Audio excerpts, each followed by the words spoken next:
এই খাবারটা খেয়ে নিন। ধন্যবাদ স্যার। কি ব্যাপার, মায়ের আওয়াজ মনে হলো না? মা মা কোত্থেকে আসবে আলিফ? মা তো গ্রামে থাকে আমাদের। তুমি কি বলতেছো এগুলা? আর না, আমি স্পষ্ট শুনছি, আমার কাছে মনে হলো যে মায়ের আওয়াজ। আমাকে একটু দেখতে দাও।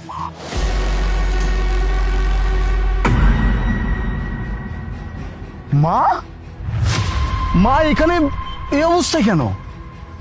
আলিফ, ওটা মা না, মায়ের মতো দেখতে একদম চুপ। আমি আর তোমার কাছ থেকে কোনো কথা শুনতে চাচ্ছি না। আমি সবকিছু আমার মায়ের কাছ থেকে শুনবো।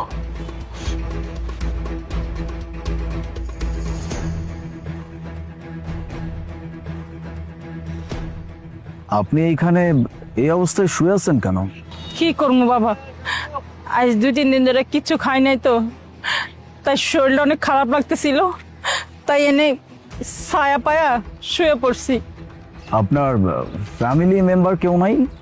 না বাবা, আমার এই পৃথিবীতে কেউ নাই, আমি একাই। আপনার কেউ নাই মানে সবাই কি মারা গেছে? না বাবা, কেউ মারা যায় নাই। আমার ছেলে আছে, ছেলের বউ আছে, কিন্তু থাইকাও এখন কেউ নাই। আপনি কি আমাকে একটু খুলে বলবেন? অ্যাকচুয়ালি আমি আপনার কোনো কথা বুঝতে পারছি না। কি হয়েছে? সে অনেক কথা স্যার। আমার মতো এই গরিবের কথা আপনি কি শুনবেন? ওগুলি বাদ দেন। আপনি যে আমারে খাবার দিচ্ছেন না, এই জন্য আপনার অনেক ধন্যবাদ। দেখেন, আমি তো আপনার ছেলের মতো। আমার কাছে মনে হচ্ছে যে আপনি যদি আমাকে শেয়ার করেন তাহলে আপনার ভালো লাগবে। আপনি আমাকে সবকিছু বলতে পারেন। কি বলবো বাবা, আপনারে কি বলবো? আমার মতো এই অভাগিনীর কথা কি শুনবেন আপনি? তাহলে শুনেন, আমার সুখের একটা সংসার ছিল। আমার পরিবারে আমার ছেলে, ছেলের বউ, আমরা খুব হাসি খুশি ভাবে থাকতাম।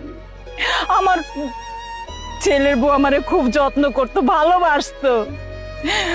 ভালোবাসতো কখন জানেন? যখন আমার ছেলে ছিল তখন। আমার ছেলে মা বলতে পাগল, মা ছাড়া কিচ্ছু বুঝতো না। মায়ের হাতের খাবার, মায়ের